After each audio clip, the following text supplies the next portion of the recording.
Maheshwari silk saris లో big border saris and ఈ సారీస్ కూడా రీస్టాక్ అయ్యాయి.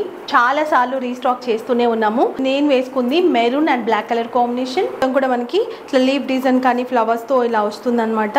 ఇక్కడ మనకి 1 ఇంచ్ జరీ బార్డర్ తీసుకున్నారు. ఇక్కడ ఒక 4 ఇంచెస్ జరీ బార్డర్ వస్తుంది. అండ్ ఇది వచ్చేసి పళ్ళు. చాలా బాగుంది. బ్లౌజ్ కూడా మనకి 90 సెంటీమీటర్స్ నుంచి 1 మీటర్ వరకు ఉంటుంది. అండ్ మనం ఇచ్చే ప్రైస్ ఓన్లీ 1350 ప్లస్ షిప్పింగ్. కాకపోతే ఇప్పుడు మనకి 2000 బిల్ చేస్తే చాలు all over India free shipping ఇస్తున్నాము. మీరు ఏ సారీస్ అన్న సెలెక్ట్ చేసుకోవచ్చు వెబ్సైట్ నుంచి ఆర్ వాట్సాప్ నుంచి. సో ఈ కలర్ వచ్చేసి మనకి wine and green colour combination, indigo blue with maroon colour combination. పళ్ళు బ్లౌజ్ ఆల్రెడీ చూపించిందే. Mustard with maroon colour combination, mehndi green with maroon, black and maroon colour combination. So దీంట్లో market లో same design తోని వేరే fabric లో చేస్తున్నారు. మనకి కొంచెం ఎట్లుంటుంది అంటే చందేరి టైప్ ఆఫ్ ఫ్యాబ్రిక్ ఉంటుంది. ఫ్యాబ్రిక్ అయితే గుర్తుపట్టవచ్చు. సో ఇవి మాత్రం ఫస్ట్ క్వాలిటీ సారీస్. సో అందుకే మనకి ప్రైస్ అనేది ఇలా ఉంటుంది. సో మనకి చాలా తక్కువ ప్రైస్ లో కూడా వచ్చాయి. కాకపోతే అవి వేరే ఫ్యాబ్రిక్. మీకు చూస్తే అర్థమైపోతుంది వీడియోలో. ఇంకా మంచి మంచి కలెక్షన్స్ కావాలి అనుకుంటే వెబ్సైట్ ని విజిట్ చేయొచ్చు. అండ్ యూట్యూబ్ ని ఇన్స్టాంట్ కూడా ఫాలో అయిపోండి. Thank you.